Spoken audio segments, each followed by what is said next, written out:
Bonjour à tous. Après quelques semaines d'absence, on se retrouve pour dessiner, réaliser et usiner cet objet. Il est constitué d'une plaque de bois de pin et d'une plaque d'acrylique. Là vous le voyez tel qu'il sort de la machine après un rapide ponçage avec du papier de verre. Nous allons réaliser ce dessin avec VCAV Desktop, on va même en réaliser plusieurs. Dans la prochaine vidéo où nous verrons la finition de cet objet, vous comprendrez son utilisation.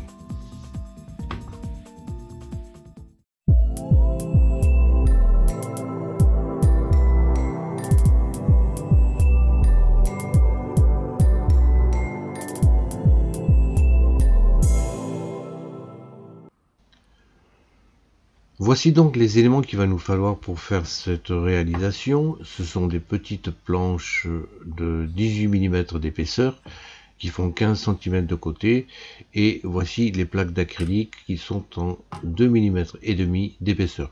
Comme ces pièces sont petites, on peut les réaliser sur une 30-18 ou une 40-30. Je me suis rendu compte sur la mienne que mon martyr n'était pas parfaitement droit, donc il va falloir en plus utiliser une fraise de ce type pour pouvoir faire un surfaçage. En effet, certaines poches nécessitent de faire des creux, en particulier dans l'acrylique de 2 mm, comme il fait 2 mm et demi, il est impératif que la surface de travail soit parfaitement plane, et vous voyez que mon MFT n'est pas exactement plan. Donc ce surfaçage est une opération facile à faire, qui est fait entièrement automatiquement depuis OpenGrid. Un petit coup de papier à poncer, et voilà, maintenant c'est bien plat. Pour réaliser cet objet, en plus de la fraise de surfaçage, il va nous falloir 6 fraises différentes. La première est une fraise longue, la deuxième est une fraise de 6 mm 4 dents qui pulvérise complètement le bois, on l'a déjà utilisé dans d'autres réalisations. Une autre fraise de 6 mm mais avec un embout arrondi. Une petite fraise dent droite de 2 mm. Une autre fraise dent droite de 4 mm. Et enfin une petite fraise qui va permettre de graver l'acrylique. Elle est prévue pour l'aluminium mais peut également travailler sur l'acrylique. Il va effectivement falloir prévoir des embouts de 6 mm, de 3 mm et de 4, et je vous conseille vraiment ce petit objet qui permet de changer facilement les embouts. On va attaquer tout de suite le dessin sous VCAV Desktop. Prenons une planche en simple face de 20 cm de 20 cm sur 18 de haut. Le point 0 sera dessus et le point de départ sera central. Alors on peut prendre des plaques de 15 cm de côté également, puisque le dessin principal constitué par ce cercle va faire au maximum 120 mm. Donc vous pouvez prendre des plaques un petit peu plus petites. Une fois qu'on a fait le cercle, on va utiliser l'outil qui va permettre de faire un offset. On va faire un offset de 2 mm et demi, et à l'intérieur, vous faites le décalage, le cercle est dessiné. On va rajouter un petit cercle central. Le cercle central va faire 10.2 parce qu'on va insérer un élément dedans qui fait 10 mm, donc 10.2 ça passera facilement, et vous faites ensuite un autre cercle de 2 cm autour. Voilà, on a fini avec les cercles. Maintenant on va dessiner quelques lignes. Vous positionnez au centre, automatiquement VCAV vous fait démarrer du centre du cercle, et on a tracé notre ligne qui est déjà sélectionnée. En utilisant l'outil de rotation, on va pouvoir multiplier cette ligne, on va la faire 8 fois par le centre. Vous cliquez dessus pour que le point de rotation se fasse par le centre de votre dessin. Voilà, nous avons nos 8 lignes. On va en sélectionner 2, celle-ci et la suivante, plus le cercle intérieur. Ça va nous permettre de faire des alvéoles. Vous copiez ces dessins sur une autre couche. Elle apparaît, nous allons effacer la première et nous allons valider la deuxième pour travailler sur cette deuxième couche. On va dessiner donc une alvéole. Donc tous les traits ne nous intéressent pas, nous allons prendre les ciseaux qui vont nous permettre d'effacer les lignes qui ne nous intéressent plus du tout. Celle-ci par exemple. Maintenant, on va sélectionner ce vecteur et on va encore une fois faire un offset intérieur de 1,5 mm. Ça sera suffisant. Vous validez. Voilà, votre dessin est fait. Le dessin extérieur ne va plus nous servir maintenant. On va donc l'effacer.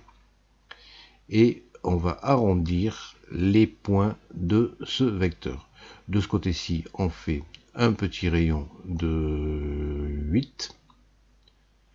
Et on va ensuite faire 2 petits rayons de 5 sur les petits côtés. Voilà, nous avons dessiné une alvéole. Maintenant, en utilisant le même outil de rotation, toujours par le centre, on va dessiner cet objet 8 fois. Voilà, c'est fait. Vous sélectionnez maintenant ces 8 vecteurs et nous allons faire copier vers la couche initiale. On va effacer le visu de cette couche pour ne conserver que la couche 1. Voilà, ça vous donne ceci. Il est nécessaire de faire des petits orifices qui seront tout petits, ils vont faire 3 mm, même 3 mm 2, puisqu'il va falloir insérer des objets là-dedans. On dessine un petit cercle, on le positionne pour qu'il ne soit pas trop près de la ligne extérieure. Et en utilisant encore le même outil de duplication par rotation, on va refaire cet objet 8 fois dans notre dessin principal. Voilà. Tous nos dessins sont pratiquement faits pour découper le bois. Par contre, il va falloir faire un petit mouvement de rotation qui va nous servir dans la deuxième vidéo. On va faire une rotation de 22,5 degrés de manière à ce que l'alvéole, vous voyez, celle du bas, soit verticale. Ça sera beaucoup plus pratique, on verra ça dans la vidéo suivante. Pour le positionner, on va se servir des calques que l'on a vu dans une vidéo précédente qui vous parlait de ce plateau de MFT. Il faut mettre quand même du scotch un petit peu. Vous mettez du scotch bleu, un peu de colle forte entre les deux bandes de scotch bleu. 2 sont fixés sur le plateau et 2 sont fixés sur la planche à travailler. Ça évitera ainsi, lorsque vous resserrerez les étaux, que la planche ne se relève. C'est une sécurité, c'est pas strictement nécessaire, mais je préfère faire ça parce que là il faut faire vraiment des coupes très précises, et quand on demande 2 mm de profond, ben, il faut avoir 2 mm de profond. Donc je préfère que la plaque ne bouge pas. On resserre notre plaque, voilà, maintenant elle est solidement fixée, impeccable. Dans VCarve Desktop, on a décidé que l'usinage se ferait par le centre de l'objet. Avec une règle, un crayon, vous dessinez grossièrement une croix pour fixer le centre de votre travail. Alors je vous rappelle que pour commencer tout travail, il est nécessaire de faire un point Home Machine, c'est ce qui vient d'être fait, et ensuite vous déplacez à la main votre tête le plus près possible de la croix que vous venez de dessiner. Vous faites ça avec des grands mouvements au départ, et ensuite vous faites des micro-mouvements pour bien vous positionner. Alors vous avez de la marge, même si c'est pas exactement ça, c'est bon. Mémorisez ce point X, Y, Z, 0. Mais ensuite, il va falloir faire un vrai Z0. C'est ce que l'on fait en mettant la plaque de probe à l'envers pour que votre première fraise soit vraiment parfaitement positionnée. Cette fraise va faire un trou central. Alors je vous montre les caractéristiques. Ça va faire un perçage de toute l'épaisseur de votre plaque qui fait 18,5. En fait, je vous avais dit 18 au départ, mais elle fait 18,5. Et voilà ce que ça donne en pratique.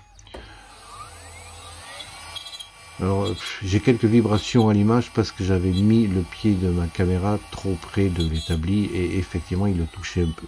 Voilà. Le premier usinage est fait. Maintenant, nous allons attaquer le second. Le second, ça va être de faire une poche entre le cercle central et le premier cercle périphérique. On utilise une fraise de 6 mm à 4 dents qui va nous permettre de faire le travail très rapidement. Encore une fois, un Z probe. Le X, Y sont toujours mémorisés tant que vous n'éteignez pas la machine. Là maintenant, écoutez, je vais quand même mettre une dessous parce que ça envoie du bois et vous n'allez pas voir grand chose, d'accord, mais moi je vais pas respirer de la poussière de bois. L'usinage se fait dans un sens et au milieu de la course, il va, vous allez voir, aller en sens inverse.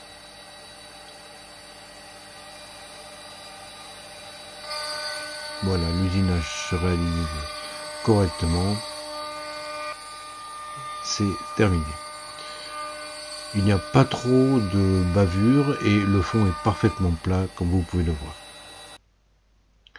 Ensuite, on va usiner les alvéoles. On les sélectionne, les alvéoles, on va les faire démarrer à partir de 3 mm puisqu'on a fait une poche et sur une hauteur totale de 16 mm. Donc il va falloir faire un trou de 13 mm. Alors là, ici, on utilise deux fraises. La première fraise, c'est la fraise qui a déjà fait la poche et aucune caractéristique particulière. Par contre, la deuxième qui va faire la finition, prévoyez de faire un petit dévers dans le mouvement sur une faible longueur. Ça évitera, je vais vous montrer, ça évitera lorsque, si vous ne faites pas cochez pas cette case, vous voyez que la pénétration de la fraise se fait toujours au même endroit quand vous usinez une poche, et je vais essayer de bien vous le montrer. Vous voyez, on aperçoit le tracé de descente de la fraise dans cette poche. Le fait de cocher cette case vous évitera ainsi d'avoir cette marque. On lance la machine qui va faire les poches en 3 passages. Chaque passage fait pratiquement 4 mm.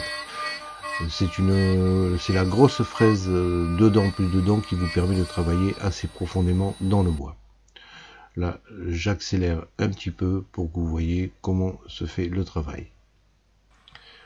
Voilà, nos poches sont dégrossies avec la grosse fraise 2 plus 2. Nous allons maintenant utiliser la fraise avec le bout arrondi. Alors là, pour faire le Z probe, positionnez bien le probe sur le rond central. Il ne reste plus que ça qui est à la hauteur du bois, parce qu'en dessous il y a une petite poche de 3 mm. Voilà, le Z probe est fait. On va maintenant pouvoir attaquer la finition de ces alvéoles. La fraise ne va faire que le contour de la poche en faisant 2 passages et le fond sera arrondi puisque la fraise est arrondie. Enfin, on va faire des petites poches ici. Pour ça, on va utiliser une fraise de 2 mm et on va faire une poche de 2 mm de profond, mais attention, il faut qu'elle démarre à une profondeur de 3 mm puisque nous avons déjà fait une poche au-dessus. On fait démarrer à 3 mm sur 2 mm de profond. Ça se fait en un seul passage. C'est une petite fraise 2 dents droites qui vous fait ces tracés. Voilà, c'était assez rapide. Enfin, dernière partie, nous allons faire un petit creux central. Pour ça, on va utiliser une fraise de 4 mm et on va creuser sur 3,2 mm. J'ai en effet un objet à insérer qui fait 3 mm d'épaisseur. Ça me permettra d'avoir un petit peu de jeu. Et enfin, on va faire le pourtour. Le pourtour avec la même fraise sur toute l'épaisseur par l'extérieur.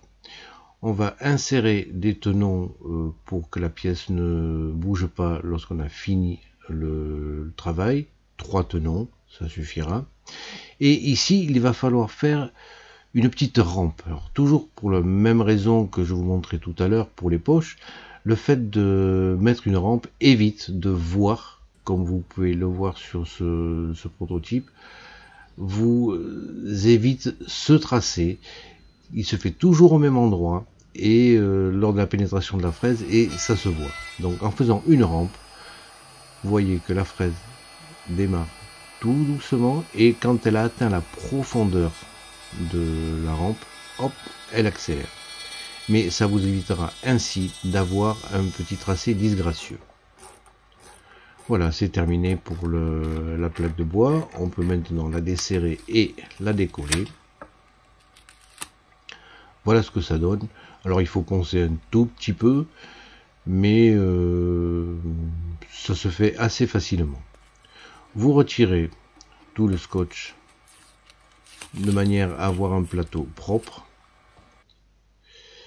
Dernière étape, nous allons réaliser sur l'autre côté un petit creux de 0,5 mm et qui fait 2 cm donc de diamètre, et au centre on va encore refaire une poche pour pouvoir insérer une pièce.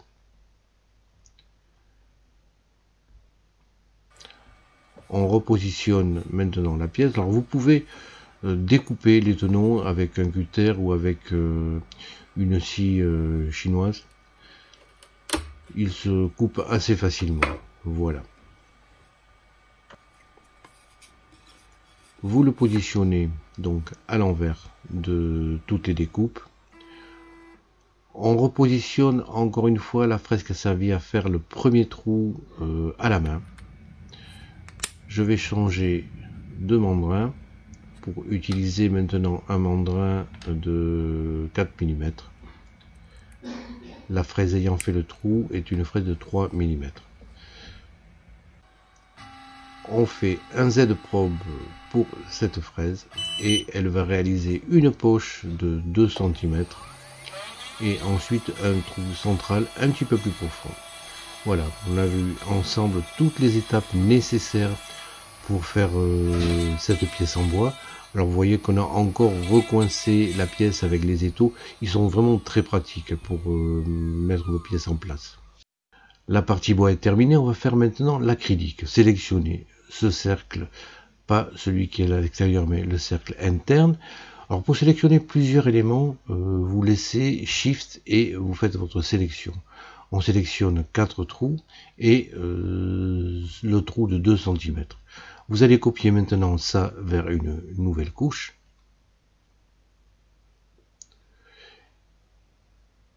Et vous la sélectionnez pour la valider. Voilà toutes les pièces qu'on a copiées.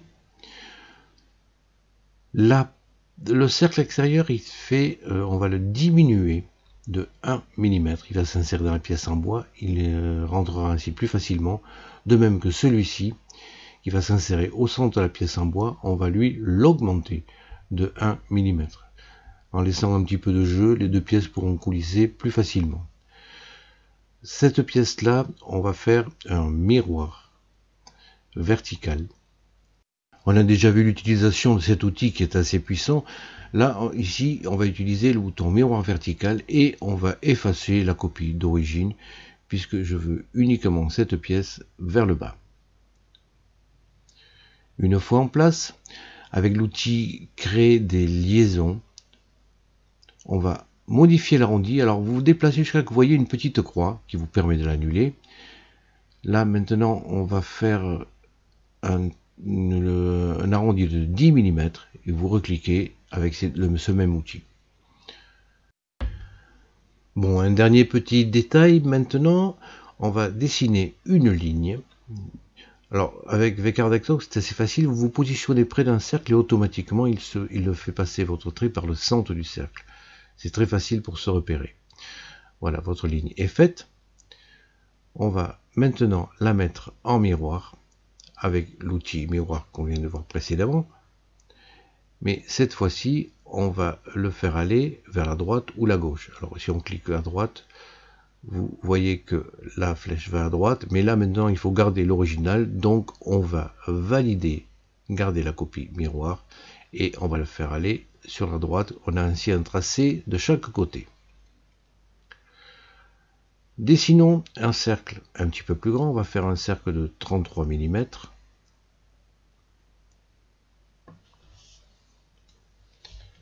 Et toujours avec l'outil ciseau, on va effacer ce qui ne nous intéresse pas, à savoir ces deux lignes,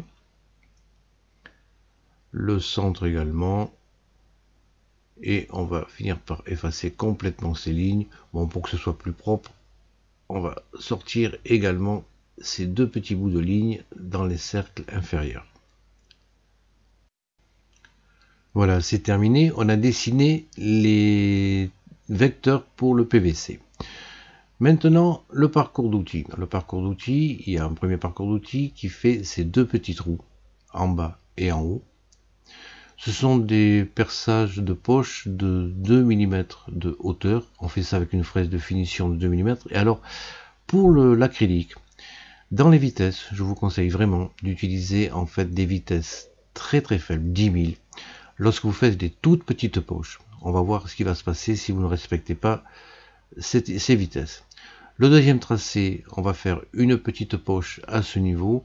Ça va être une poche de 1 mm, toujours avec la fraise de 2 mm. Et là, on va pouvoir aller un petit peu plus vite. On va aller à 12 000 tours par minute. En effet, si vous allez trop vite, le plastique colle à la fraise. Et voilà. Le troisième parcours va consister à faire deux orifices, l'orifice central et l'orifice bas.